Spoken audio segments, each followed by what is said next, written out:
Assalamualaikum warahmatullahi wabarakatuh. Kami dari kelas 2 kelompok 1. Sebelumnya perkenalkan, nama saya Ajeng Rahayu.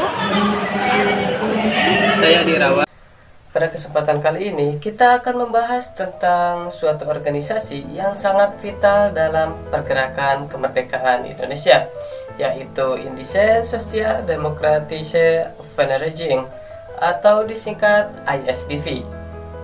Bukannya ISDV itu organisasi yang berideologi Marxis yang di kemudian hari menjadi cikal bakal lahirnya PKI? Yap, itu benar.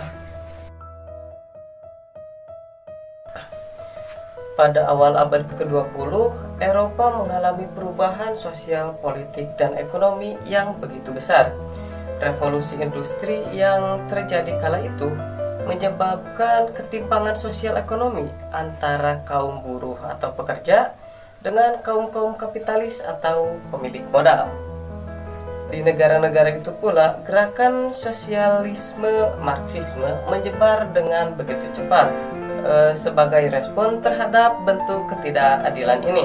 Seorang sosialis Belanda memandang bahwa perjuangan kelas pekerja tidak hanya terjadi di Eropa, tapi di daerah kolonis seperti Hindia Belanda. Pada tahun 1911, Sanfilippo datang ke Hindia Belanda dengan harapan memperkenalkan ide-ide sosialisme dan mengorganisir kaum buruh, sehingga terbentuklah organisasi ISDV. Sanfilippo berharap bahwa melalui ISDV, ia bisa menggerakkan kelas pekerja dan intelektual Indonesia untuk bergabung dalam perjuangan ini.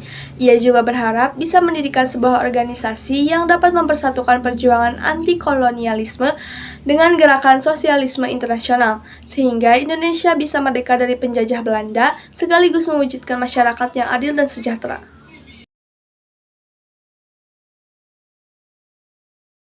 Di balik ISDP, terdapat sejumlah tokoh yang memegang peranan penting dalam memperjuangkan ideologi Marxisme. Salah satunya adalah Hans Napliet, seorang sosialis asal Belanda yang menjadi pemimpin ISDP.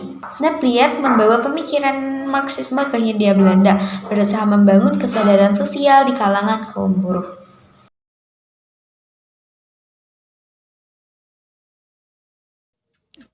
Aktivitas perjuangan ISDV berfokus pada perjuangan kelas pekerja dengan menentang sistem kolonialisme yang menindas. ISDV mengorganisir buruh untuk memperjuangkan hak-hak mereka dan penghapusan perbudakan ekonomi yang diberlakukan oleh penjajah Belanda.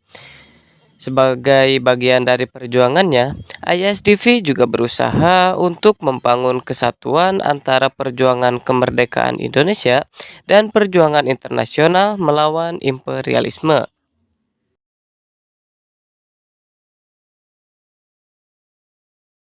Namun perjuangan ISDV tidak berlangsung mulus. Pada tahun 1920-an terjadi perpecahan antar anggotanya, sehingga perpecahan tersebut menimbulkan perubahan besar untuk ISDV, di mana ISDV berubah secara garis besar menjadi PKI atau Partai Komunis Indonesia.